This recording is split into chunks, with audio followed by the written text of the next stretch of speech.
오늘은 어린이날입니다. 어린이가 많아지고 또 어린이가 즐거워하고 그런 세상이 되었으면 좋겠습니다. 제가 이제 선교지에 있을 때 우리 이제 돌보시는 담당 케어하는 선교사님이 계신데 그분이 항상 이제 하시는 말씀이 그런 말씀입니다. 아이들이 행복해 합니까? 아이들이 행복하면 다 행복한 겁니다. 그런 말씀을 하셨습니다. 제가 이제 얼마 전에 이런 얘기를 들었습니다. 한국의 인구가 지금 얼마나 되는가 하면 5천만 명이 조금 넘습니다. 그런데 원래는 인구가 줄어들어서 지금 4천만 명대로 떨어졌어야 되는데 떨어지지 않고 있습니다. 왜 그런가 하면 가장 큰 이유가 외국인의 증가입니다. 외국인의 증가가 생각보다 이제 속도가 빨라서 우리가 인구가 유지된다고 합니다. 그래서 이제 실질적으로 우리나라 인구 수가 당분간은 큰 변동이 없을 거라고 합니다. 그럼에도 불구하고 그렇죠. 우리가 잘 알고 있습니다. 인구 구성에 있어서 변화가 있는데 가장 큰 변화가 인구는 그대로지만 아이들이 줄고 있습니다. 저 보시면은 아주 심각할 정도로 많이 아이들이 사라지고 있습니다. 왜 그럴까요? 아이들을 낳지 않기 때문에 그렇습니다. 그렇다면 왜 아이들을 낳지 않을까요? 여러분은 왜 그렇다고 생각하십니까? 한 조사를 보면은 이제 두 가지 큰 중심이 되는 이유가 있습니다. 하나는 경제적 이유 때문에 우리가 공감이 되지 않습니까? 경제적 이유 때문에 그렇고 또 하나는 나이가 많아서 그렇다, 아이를 낳지 못한다 이런 얘기가 굉장히 많이 있습니다. 결혼 연령이 점점 늦어지고 있습니다. 요즘에는 30대만 해도 그냥 40대 넘어가기 전에 하면 보통인 것 같습니다. 자꾸 늦어지고 있는데 왜 그렇게 늦어질까? 왜 그렇다고 생각하십니까? 결혼이 늦어지는 이유는 또 뭐라고 생각하십니까? 왜 그런가 하면 우리 사회가 굉장히 치열한 경쟁 사회가 심화되고 있다 이런 뜻이기도 합니다. 무슨 말씀인가 하면 내 주위에 사람들이 점점 많아져서 인구 밀도가 높아지면 당연히 이제 어떤 일이 생기기 시작하는가 하면 먹고 사는 문제보다 이제 옛날에는 그런 문제가 그렇죠. 문제가 됐지만 지금은 크게 문제가 되지는 않습니다. 먹고 사는 문제가. 근데 그런 거 말고 삶이 그냥 피곤하고 힘들어지고 불안하고 미래가 잘 보이지 않는 겁니다. 그래서 왜 그렇습니까? 경쟁이 치열해지다 보니까 그런 겁니다. 보장이 되는 것이 없습니다. 제가 이제 대학을 졸업할 때만 하더라도 그때는 그냥 대학만 졸업해도 그냥 무조건 취직이 되는 그런 때였습니다. 어떤 회사도 다 들어갈 수 있을 정도로 그렇게 널널했습니다. 지금은 이제 취직하기가 그렇게 힘들지 않습니까? 쉽지 않습니다. 결혼이 점점 늦어질 수밖에 없는 것이 취직은 힘들고 그다음에 경쟁은 심하고 이제 그렇게 경쟁이 심해지면은 사람의 본능이 달라진답니다. 원래는 이제 우리가 생산 욕구가 있습니다. 그래서 번식의 욕구가 있는데 그것이 크다가 이게 밀도가 높아지고 내가 이제 불안해지고 그러면은 사람이 어떤 본능이 더 강해지는가 하면 자기 존재 생존의 욕구가 훨씬 더 커진다고 합니다. 그래서 내 후손이 문제가 아니고 나부터 살아야겠다 하는 생각이 이제 앞지르는 것입니다. 물론 이제 그런 이유 말고도 이제 복합적인 이유가 여러 가지가 있겠지만 제일 큰 게 이 사회가 불안하고 미래가 잘 안 보이기 때문에 아이를 낳지 않는 겁니다. 이제 실제적인 경제적인 이유를 따진다면야 옛날에는 그렇죠. 먹을 게 없어도 아이를 그냥 주렁주렁 많이 낳았습니다. 근데 지금은 먹을 걸 가지고 그렇게 힘들어하지는 않는데 먹을 거는 다 해결이 된 것 같은데도 불구하고 잘 먹지 못하는 사람이 그렇게 많지 않지 않습니까? 그럼에도 불구하고 아이를 낳지 않습니다. 사람들이 훨씬 더 힘든 삶을 살아가는 것처럼 지금 세대가 그렇게 보입니다. 지금 여기 계신 이제 나이 많으신 분들은 우리 세대는 어떻게 이렇게 할 수가 없습니다. 왜냐하면 지금이 힘듭니다. 취직하기도 힘들고 먹고 살기도 힘들고 좋은 대학 가기도 힘듭니다. 우리 때는 그렇지 않았는데 지금은 들어보니까 진짜 열심히 해야지 좋은 대학 갈 수 있을 그런 상황이 됐다고 그럽니다. 여전히 뉴스에 보면은 평화가 없습니다. 마음의 평화뿐만 아니고 실제적인 평화도 없습니다. 요즘에도 여러분도 보시지 않습니까? 어떻게 해서 계부라고 할지라도 아버지인데 어린 딸을 목을 졸라서 죽이고 친모는 그렇죠. 그걸 바라보고 있고 그런 세상입니다. 동조하는 뿐만 아니고 세상에는 실제적인 전쟁이 끊이지 않습니다. 지금도 지구 어딘 곳에서는 지금 전쟁을 하고 있습니다. 총을 쏘고 있습니다. 평화를 이룬다는 것이 그렇게 만만하거나 쉬운 일이 아닙니다. 제가 이제 한 책에서 봤는데 BC 1500년부터 시작해서 AD 850년까지 그럼 한 2300년 그 정도 되겠습니까? 그 사이에 평화 조약이 몇 개나 체결이 되었나면 어떻게 세웠는지 제가 잘 모르겠는데 그래서 그 영원히 우리는 싸우지 말자 하는 그 조약을 몇 개나 맺었는가 하면 그 사이에 7,500개나 맺었다고 합니다. 근데 그 중에 단 하나도 2년을 넘어간 적이 없다고 그렇게 얘기를 하고 있습니다. 2년이 되기 전에 그냥 다 깨어지는 겁니다. 유효한 조약은 딱 하나 남아 있습니다. 혹시 그게 뭔지 아시겠습니까? 하나님께서 우리에게 하신 그 계약입니다. 언약입니다. 예수 그리스도의 피로 맺은 세우신 그 언약만 유효하고 세상의 그 평화를 위한 계약이나 언약이나 조약 같은 것은 하나도 유효한 게 없습니다. 오늘 본문을 통해서 사도 바울이 강조하고 있는 것은 우리가 원래는 그렇게 불안하고 두려움 속에서 살아가는 자였는데 이제는 화평을 누리는 자가 되었다 하는 것을 말씀하고 있습니다. 우리가 먼저 11절 말씀 보도록 하겠습니다. 같이 한번 읽을까요? 같이 읽겠습니다. 시작. 그러므로 생각하라. 너희는 그때에 육체로는 이방인이요 손으로 육체에 행한 할례를 받은 무리라 칭하는 자들로부터 할례를 받지 않은 무리라 칭함을 받는 자들이라. 먼저 오늘 본문도 그렇죠. 그러므로 생각하라 이렇게 시작을 합니다. 이 접속사로 시작을 하는데 그래서 그러므로라는 말이 있으니까 그렇죠. 당연히 앞에 것과 연결이 되는 그런 말씀입니다. 그래서 제가 이제 앞에 내용을 잠깐만 말씀을 드리면 2장 1절부터 10절까지의 내용이 어떤 것인가 하면 우리는 원래 본질상 허물과 죄로 죽었던 사람들이고 본질상 진노의 자녀들이었습니다. 그런데 은혜에 의하여 믿음으로 말미암아 구원을 받은 사람들이 우리입니다. 그 말씀은 이제 1절부터 10절까지 쭉 하고 있습니다. 일반적인 구원에 대해서 얘기를 하고 있는데 이제는 후반부에 가서 2장 후반부에 가서 그 관점을 조금 바꾸어서 지금 유대인과 이방인을 통해서 하나님께서 우리에게 화평을 주셨고 그 사이에 화평을 주셨을 뿐만 아니고 그 화평이 우리를 지배하게 하고 있다 하는 말씀을 하는 겁니다. 대부분의 에베소 교인들이 어떤 사람들이었는가 하면 이방인들입니다. 유대인이 아니고 이방인입니다. 우리도 마찬가지 아닙니까? 제가 이렇게 보니까 지금 유태인은 한 명도 없는 것처럼 보이는데 우리도 이방인들입니다. 그리고 우리가 잘 알고 있듯이 하나님의 그 구원의 계획은 구약에 있는 하나님의 그 계획은 다 유대인들에게 집중되어 있습니다. 제가 이제 옛날에 2002년 초인 것 같은데 그때 이제 이스라엘을 갔었습니다. 가서 제가 마음이 편치가 않았습니다. 왜 그런가 하면 이스라엘 사람들이 이방인을 바라보는 눈이 이렇구나 정말 멸시합니다. 정말 어떻게 생각하냐면 진짜 개처럼 생각한다 하는 말이 맞는 것 같습니다. 그 정도로 이제 이방인들을 멸시하고 아주 우습게 생각을 하는데 유대인들이 자기들과 이방인을 구분하는 방법이 있습니다. 명확하게 구분하는 그 구분이 어디로부터 시작할까요? 그 구분이 할례로부터 시작을 합니다. 유대인에게 있어서 할례라는 것은 언약의 백성이라는 육체적인 표시입니다. 이 할례가 이제 어떻게 시작되었는가? 어디서부터 시작되었을까요? 창세기 17장에 그 얘기가 나옵니다. 한번 보시면은 제가 읽겠습니다. 하나님이 또 아브라함에게 이르시되 그런즉 너는 내 언약을 지키고 내 후손도 대대로 지키라.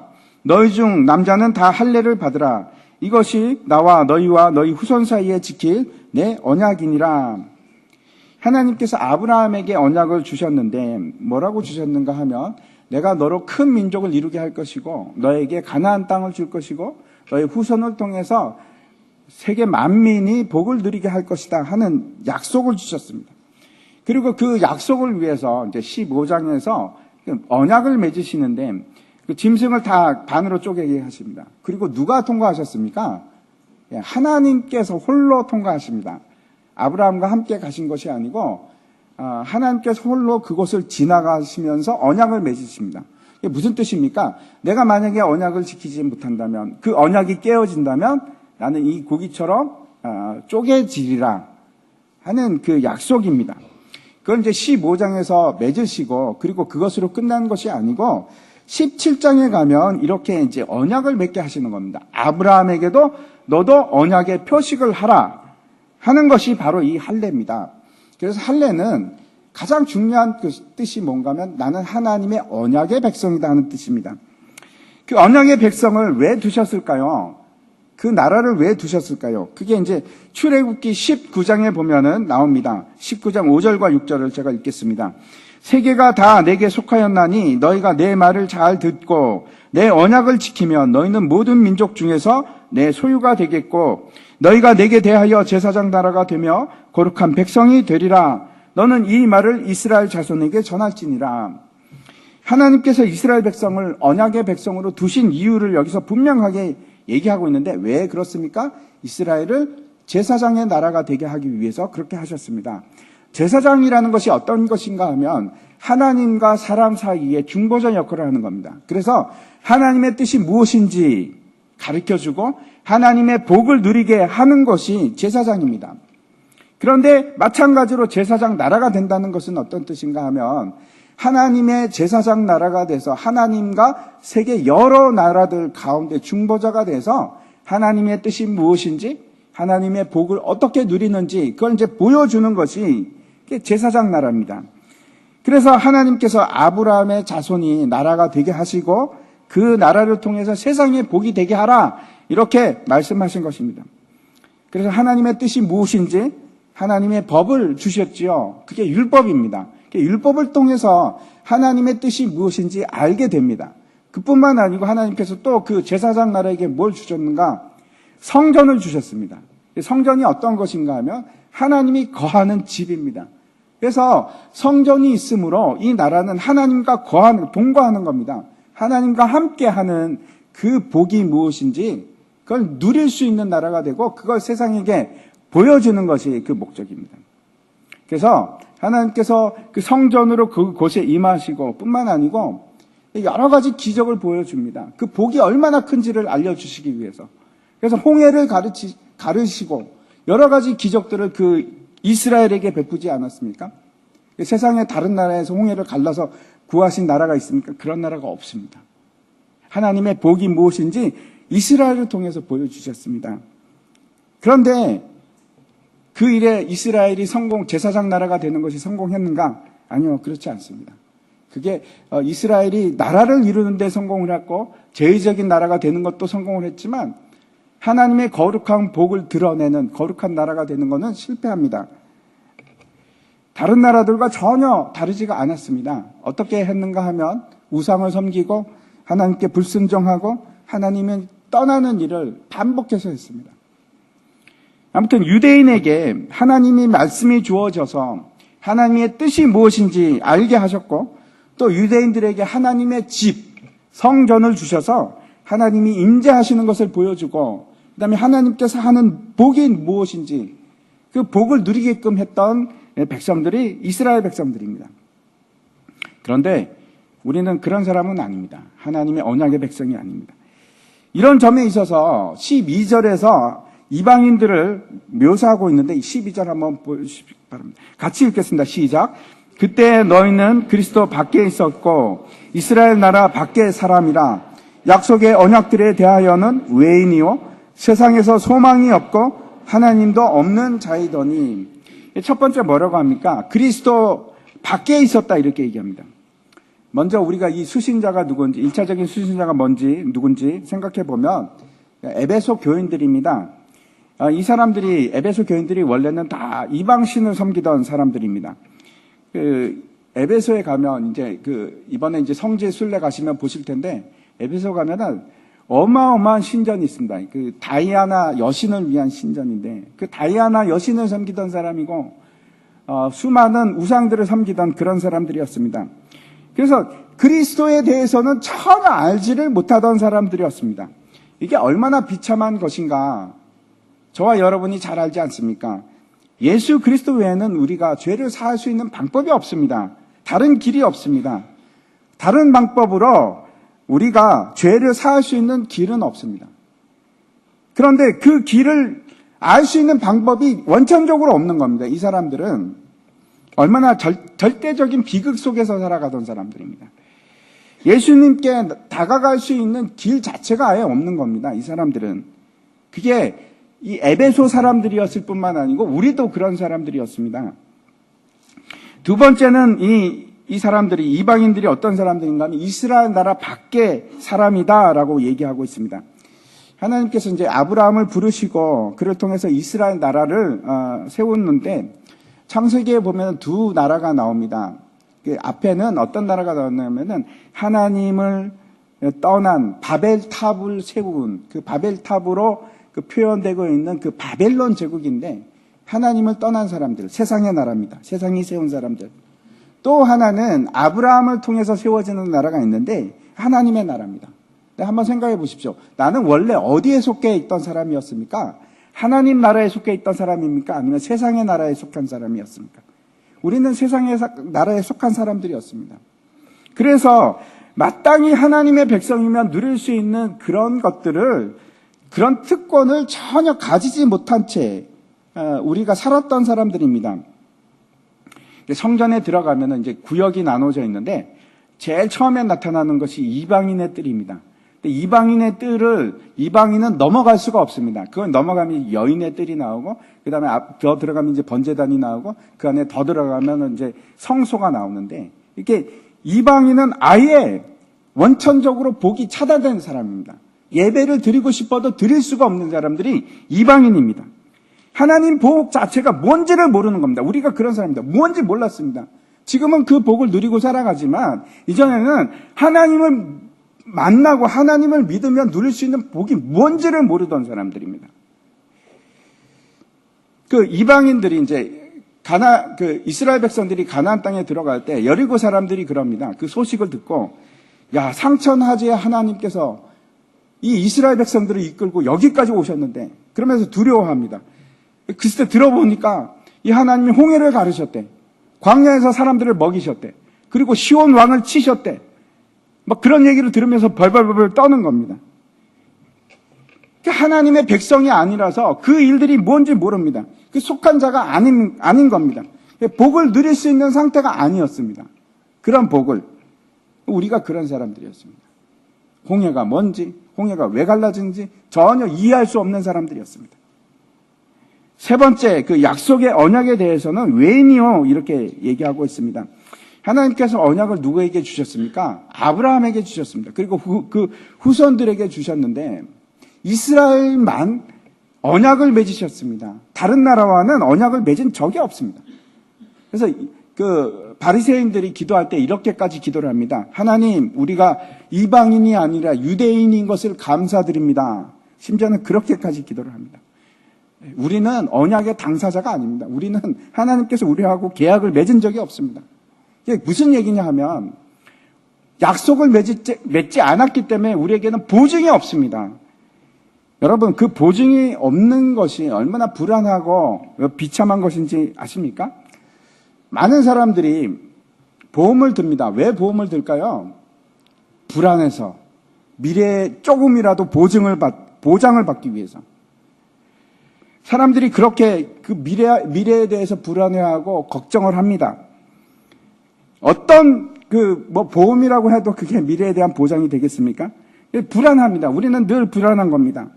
그런데 미래에 대해서 아무런 보장이 없다면 우리 속에 마음의 평화가 존재할까요? 그럴 수가 없습니다. 평화가 있을 수가 없습니다. 늘 항상 조바조바하고 조심스럽고 두렵고 내일은 또 어떤 일이 일어날까? 보장이 없으니까, 보증이 없으니까. 그게 언약 없는 백성들의 삶입니다. 우리가 그렇게 살았습니다. 야, 미래에 어떻게 하면 좋을까? 그래서 조금이라도 미래에 어떤 보장을 받기 위해서 그렇게 노력하던 사람들이 우리들입니다. 근데 하나님께서 우리에게 확실한 보증을 하셨습니다. 성령으로 말미암아 인치셨습니다. 근데 그런 게 없던 사람들입니다. 아무런 보장이 없으면 계속해서 불안과 그 두려움이 우리를 지배할 수밖에 없습니다. 다음 언급하는 것이 뭔가 하면 세상에 소망이 없는 자였다 이렇게 말씀하고 있습니다. 소망이 없이 살아가면 어떻게 될까요? 사람이 허무합니다. 허무해집니다. 모든 게 다 의미가 없어집니다. 무슨 의미가 있겠습니까? 내가 왜 살아가지? 내가 왜 이렇게 힘들게 살아가야 하나? 그런 생각밖에 안 드는 겁니다. 그러면 결국 어디로 가는지 아십니까? 생각이 죽음으로 갑니다. 내가 이렇게 살 필요 없지. 여러분, 사람들이 왜 자살을 할까요? 힘들어서 자살합니까? 힘들다고 자살하지 않습니다. 아무리 힘들어도 소망이 있으면 절대 안 죽습니다. 근데 아무런 희망이 없으니까, 미래가 보이는 것이 없으니까, 절망적이니까, 그래서 죽는 겁니다. 힘들어서 죽는 것이 아닙니다. 아유, 죽고 말지. 죽고 나면 끝이지 뭐. 뒤에 뭐가 있겠어. 그런 마음으로 살아가는 겁니다. 근데 우리가 다른 사람들이 그런 게 아니고 우리가 그런 삶을 살았습니다. 소망 없는 삶을 살던 사람들입니다. 데살로니가 전서에 보면 4장 13절에 이렇게 말씀하고 있습니다. 같이 한번 읽겠습니다. 시작. 형제들아, 자는 자들에 관하여는 너희가 알지 못함을 우리가 원하지 아니하노니 이는 소망 없는 다른 이와 같이 슬퍼하지 않게 하려 함이라. 우리가 슬퍼하지 않을 수 있는 이유가 있는데 그것이 뭔가 하면 이 세상이 이것으로 끝나는 것이 아니고 반드시 예수님께서 다시 오실 것이고 그때가 되면 천사장이 나팔을 불 것이고 그때 호련히 우리가 다 죽은 자들 가운데서 일어나서 예수 그리스도를 공중에서 만나고 함께 영원한 삶을 누릴 것을 우리가 소망하고 있기 때문에 그것을 확신하고 있기 때문에 그래서 슬퍼하지 않는 겁니다. 마지막으로 말씀하시는 것이 뭔가 하면 우리는 하나님이 없는 자였다 이렇게 말씀하고 있습니다. 사도 바울이 이제 아테네로 갔을 때 거기 수많은 신들을 봅니다.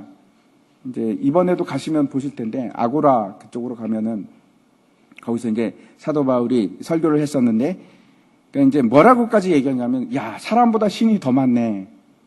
그러면서 어떤 신은 보니까 얼마나 신이 많은지 이름 없는 신도 있고 우리가 이제 7월 달에 되면은 일본으로 단기 선교를 갑니다. 근데 일본에는 그 토속신이 얼마나 있을까요? 800만 개가 있답니다. 800만 개가. 사람들이 그렇게 많은 신을 가지고 있음에도 불구하고 그 속에는 진짜 신이 하나도 없습니다. 왜 이런 지경이 되었는가? 로마서에서 말씀하고 있는데 1장에 보면 이렇게 되어 있습니다. 창세로부터 그의 보이지 아니하는 것들 곧 그의 영원하신 능력과 신성이 그가 만드신 만물에 분명히 보여 알려졌나니 그러므로 그들이 핑계하지 못할지니라. 하나님을 알되 하나님을 영화롭게도 아니하며 감사하지도 아니하고 오히려 그 생각이 허망하여지며 미련한 마음이 어두워졌나니 하나님께서 그 창조하신 것들 상에 하나님께서 어떤 것을 주셨냐면 모든 만물 가운데 하나님을 드러내는 것들을 주셨습니다. 그래서 우리가 꽃을 봐도 야, 하나님이 지으셨구나. 창조주가 계시구나. 하늘의 별을 봐도 야, 저거는 하나님이 만드신 거 아니면 있을 수가 없어. 이런 것을 우리가 감지할 수 있도록 하나님께서 다 심어 두셨습니다. 그런데 그 창조하신 것을 우리가 깨닫지 못하는 이유가 뭔가 하면 우리의 마음이 허망해져서 그래서 우상을 만들기 시작했다. 로마서에서는 그렇게 말씀하고 있습니다. 하나님이 있음에도 불구하고 어떻게 했는가 하면 우리가 하나님을 우리 마음에 두기를 싫어합니다. 하나님을 쫓아내고 당신 필요 없어. 내가 하나님이 되겠어. 그래서 내가 하나님이 되기 시작합니다. 그러면 여러분 어떤 현상이 일어날까요? 내가 하나님이 되기 시작하면 내 마음에 두려움과 불안함이 생기기 시작합니다. 왜? 진짜 하나님은 내가 밀어냈으니까 내 속에는 의지할 게 없으니까. 말로는 그러죠. 내가 하나님이다. 내가 힘이다. 내 팔을 믿어라. 그런 말을 하지만 속으로는 불안한 겁니다. 그래서 사람들이 우상을 만들기 시작합니다. 새를 형상화하고 짐승을 형상화하고 그 앞에 절을 하기 시작했습니다. 그래서 수많은 신이 있음에도 불구하고 왜 두려워하고 불안할 수밖에 없는가? 참된 하나님이 그 속에는 없기 때문에. 이게 이제 다른 사람의 얘기가 아니고 우리의 문제였습니다. 하나님을 버린 그 역사가 어디에 기록이 되어 있는가 하면 창세기 1장부터 11장 사이에 그 역사가 쭉 기록되어 있습니다. 하나님을 버린 사람의 역사가 거기에 기록이 되어 있습니다. 그런데 그 가운데서 하나님께서 우르에서 아브라함이라는 사람을 불러내시고 그 아브라함에게 하나님이 누구인지 알려주시고 하나님의 뜻이 무엇인지 가르쳐 주시고 그리고 그 후손을 통해서 구원할 것이다 하는 약속을 해 주십니다. 다시 12절 말씀을 보시면 그렇죠. 너희는 그리스도 밖에 있었고 이스라엘 나라 밖의 사람이라 이렇게 쭉 되어 있는데 여러분 한번 생각해 보십시오. 그러면 이스라엘 사람들, 유대인들은 그리스도 안에 있었고 이스라엘 나라의 정체성을 유지한 사람들입니까? 하나님의 약속을 지켰던 사람입니까? 소망이 있고 하나님을 알고 있었습니까? 참 하나님을 알고 있었습니까? 아니요, 그렇지 않았습니다. 그 사람들 역시 실패하고 이방 나라와 똑같이 되었습니다. 그런데 그 상황에서 그런 우리들에게 하나님께서 어떤 일을 하셨는가? 그것이 이제 13절 보시기 바랍니다. 13절에 나와 있습니다. 같이 한번 읽겠습니다. 시작. 이제는 전에 멀리 있던 너희가 그리스도 예수 안에서 그리스도의 피로 가까워졌느니라. 앞에서 1절부터 10절까지 우리가 죄와 허물로 죽었던 우리 상태를 말씀하시면서 구원하셨다 이렇게 말씀하셨는데 이제는 각도를 바꾸어서 다르게 말씀하십니다. 예수 그리스도의 피로 하나님과 멀리 떨어져 있던 우리가 이제는 가깝게 화목하게 되었다 하는 말씀을 하고 있습니다. 우리와 하나님과는 원래 어떤 사이였습니까? 로마서에 나와 있습니다. 로마서에 보면 이렇게 되어 있습니다. 곧 우리가 원수 되었을 때 우리는 원수였습니다. 하나님과. 그의 아들의 죽으심으로 말미암아 하나님과 화목하게 되었은즉 화목하게 된 자로서는 더욱 그의 살아나심으로 말미암아 구원을 받을 것이니라. 그뿐 아니라 이제 우리로 화목하게 하신 우리 주 예수 그리스도로 말미암아 하나님 안에서 또한 즐거워하느니라. 하나님께서 죽었던 우리를 살리셨을 뿐만 아니고 화평케 하시는데 여러분 그 구원으로 끝나는 것이 아닙니다. 우리를 화평케 하시고 어디까지 끌고 가시는가 하면 즐거워하도록 불안해하고 고통 속에 살아가는 것이 아니고 우리를 하나님 안에서 즐거워하도록 그렇게 하신 겁니다. 그게 구원입니다. 하나님께서 우리가 이제 본질상 진노의 자녀였는데 그래서 허물과 죄로 죽었던 자였는데 예수 그리스도의 피로 우리를 살리시고 화평케 하셨습니다. 근데 그 화평이 어떤 것인지 이제 14절부터 세 가지로 말씀하고 있습니다. 한번 보겠습니다. 첫 번째, 그 화평이 어떤 것인가 하면 유대인과 이방인이 원수되었었는데 그것이 허물어집니다. 허는 화평입니다. 하나가 되게끔 합니다. 유대인이 아닌 이방인이었기 때문에 우리가 누릴 수 없는, 가질 수 없는 많은 것들을 우리가 봤는데 이제는 그 벽이 완전히 허물어졌습니다. 한번 14절과 15절 같이 보겠습니다. 그는 우리의 화평이신지라 둘로 하나를 만드사 원수된 것 곧 중간에 막힌 담을 자기 육체로 허시고 법조문으로 된 계명의 율법을 폐하셨으니 이는 이 둘로 자기 안에서 한 세 사람을 지어 화평하게 하시고 우리가 어떤 사람이었는가 하면 앞에서 봤죠. 우리가 율법이 없던 사람입니다. 그런데 어떻게 하시는가 하면 그 법조문으로 된 율법을 없애버리십니다. 율법을 없애버리십니다. 그게 차이점이었는데 이스라엘과 유대인과 우리의 차이점인데 그게 없애버리고 이제는 동일하게 어떻게 하시냐면 우리의 마음에 신비에다가 자유의 헌법을 자유의 율법을 우리 마음에다 기록하셨습니다. 그래서 똑같습니다. 그 사람들이나 우리나 똑같습니다. 마음에 자유의 율법을 받게 된 겁니다. 또 우리는 언약이 없던 사람이었습니다. 무할례자라고 유대인들이 그렇게 괄시를 했는데 무시했는데 그 차이가 없어졌습니다. 왜 그렇습니까? 예수 그리스도께서 죽으심으로 우리와 언약을 맺으셨다니까요. 그 피가 우리의 언약입니다. 그래서 우리가 언약의 백성이 되었습니다. 유대인들만 예배를 드릴 수 있었는데 그 예배가 드리는 그 성소에 들어갈 수 있는 자였는데 우리도 이제는 성소에 들어갈 수 있게 되었습니다. 예수님께서 죽으실 때 그 그리스도의 피가 그걸 허물어 버리셨습니다. 우리가 그래서 담대하게 성소에 들어갈 수 있는 담력을 얻을 수가 있습니다. 예수님께서 십자가에서 죽으실 때 휘장이 찢어지는데 성소를 가로막고 있는 지성소를 가로막고 있는 그 휘장이 찢어지는데 그 두께가 이 정도 한 뼘이라고 합니다. 근데 그게 위에서부터 아래까지 쫙 찢어져서 우리는 이제 들어갈 수 있는 자가 되었습니다. 예루살렘 성전도 마찬가지입니다. 허물어졌습니다. 더 이상 존재하지 않습니다. 예수께서 자기 육체로 세우신 집을 만드셨는데 그게 교회입니다. 피값으로 교회를 세우셨는데 그 몸이 교회입니다. 그 성전이 교회입니다. 요한복음에 보면은 그 사마리아 여인이 예수님께 이렇게 묻습니다. 예수님, 우리가 하나님을 어디서 예배해야 합니까? 그때 이제 예수님께서 이렇게 말씀하십니다. 같이 한번 읽겠습니다. 시작. 예수께서 이르시되 여자여 내 말을 믿으라. 이 산에서도 말고 예루살렘에서도 말고 너희가 아버지께 예배할 때가 이르리라. 유대인들은 성전이 있는 예루살렘에서 예배합니다. 그런데 그 예루살렘에 있는 성전이 무너졌고 예수님께서 이제는 거기서 예배하는 것이 아니고 어디서나 하나님과 영과 진리로 예배할 수 있는 때가 이르리라. 그때가 지금입니다. 그게 교회입니다. 그래서 율법의 경계가 허물어지고 성전의 경계가 허물어지고 할례의 경계가 허물어지고 혈통의 경계도 허물어졌습니다. 아브라함의 자손이 우리가 영적인 아브라함의 자손이 된 겁니다.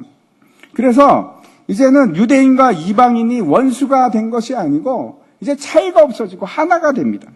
그것이 첫 번째입니다. 다 허물어졌습니다. 모든 막힌 담이 다 허물어졌습니다. 우리도 하나님의 백성이 되고 우리도 언약의 백성이 되고 우리도 우리의 마음속에 하나님을 모시고 있고 성전이 되고 우리 속에 율법이 있고 그렇게 되었습니다. 두 번째 이제 말씀하고 있는 것이 있는데 우리에게 주신 평화가 뭔가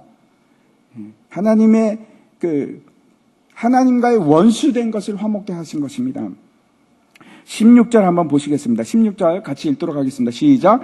또 십자가로 이 둘을 한 몸으로 하나님과 화목하게 하려 하심이라.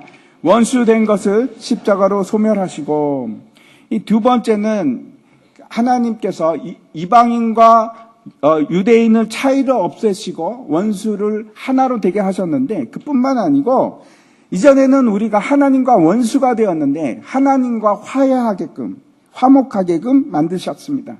그래서 이제 우리가 하나님으로 나아갈 수가 있고 우리가 하나님의 자녀라 칭함을 받을 수가 있게 된 겁니다. 그 말은 옛날에는 그렇죠. 참 하나님을 우리가 알 수가 없었습니다. 가까이 갈 수도 없었습니다. 이제는 가까이 갈 수 있습니다. 가까이 갈 수 있을 뿐만 아니고 하나님이 누군지 알 수 있고 옛날에는 죄 가운데 있으면서 하나님의 저주를 받았던 사람들입니다. 여러분 아십니까? 우리는 땀을 흘리고 수고하지 않으면 먹을 수가 없게 만들어진 사람들입니다. 저주를 받아서. 땀을 흘리고 수고하면은 거기서 끝납니까? 아니요. 그래도 엉겅 키가 나와서 우리가 수고한 만큼 먹을 수가 없던 사람들입니다. 근데 이제 달라진 겁니다. 이 화목게 됐다는 것은 그것이 전혀 다른 삶을 살기 시작했다는 것을 얘기하는 것입니다. 하나님의 자녀의 삶을 사는 겁니다. 이제는 그렇게 살지 않습니다. 어떻게 사십니까, 여러분은? 내가 수고하고 힘들어서 그렇게 살아가십니까? 그게 아니고 하나님의 자녀는 아버지, 제가 이걸 필요로 합니다. 주십시오. 그러면 하나님께서 주십니다. 그게 자녀의 삶입니다. 왜 이렇게 되었는가? 하나님과 화목해 됨으로. 옛날에는 내가 생산자입니다. 그리고 내가 공급자입니다. 근데 지금은 그렇지 않고 내가 생산자도 아니고 공급자가 아닙니다. 누가 우리의 공급자입니까? 하나님. 이제는 하나님께서 나의 공급자입니다. 내가 아니고. 그게 화목입니다. 마지막 세 번째 하나님께서 우리에게 주신 평화가 무엇인지 17절과 18절 한번 같이 우리가 함께 읽겠습니다. 시작. 또 오셔서 먼데 있는 너희에게 평안을 전하시고 또 가까운 데 있는 자들에게 평안을 전하셨으니 이는 그로 말미암아 우리 둘이 한 성령 안에서 아버지께 나아감을 얻게 하려 하심이라. 하나님께서 우리에게 주신 세 번째 평화가 어떤 것인가 하면 우리가 성령 안에 거함으로 인해서 우리 속에 생기는 평안입니다. 예수님께서 십자가에서 죽으시기 그 전날 밤에 제자들과 함께 만찬을 하십니다. 만찬을 하시면서 하신 말씀이 이겁니다. 요한복음 14장의 말씀인데 제가 읽겠습니다. 보혜사 곧 아버지께서 내 이름으로 보내실 성령 그가 너희에게 모든 것을 가르치고 내가 너희에게 말한 모든 것을 생각나게 하리라. 평안을 너희에게 끼치노니 곧 나의 평안을 너희에게 주노라. 내가 너희에게 주는 것은 세상이 주는 것 같지 아니하니라. 너희는 마음에 근심하지도 말고 두려워하지도 말라. 성령이 우리 안에 거하시고 성령께서 우리를 지배하기 시작하면 우리에게 어떤 것이 생기기 시작하냐면 평안이 생깁니다. 세상 사람들은 그러죠. 저 사람 뭐지? 저렇게 아프면서 그래도 평안하게 보이네? 저 사람 뭐지? 저 사람 저렇게 돈이 없는데 어떻게 저렇게 살아갈 수 있을까? 저 사람 뭐지? 감옥에 있으면서도 즐거워하네? 세상이 알 수 없는 평안을 우리가 누리기 시작합니다. 성령이 우리를 지배하기 시작하면 우리에게 말할 수 없는 하나님의 평강이 임하기 시작합니다. 그래서 그 평안이 두려움을 쫓아내고 불안감을 쫓아내고 우리의 가운데 사랑과 소망을 주십니다. 그런 삶을 살기 시작하는 겁니다. 그것이 예수 그리스도의 십자가를 통해서 우리에게 주신 평안입니다. 평화입니다.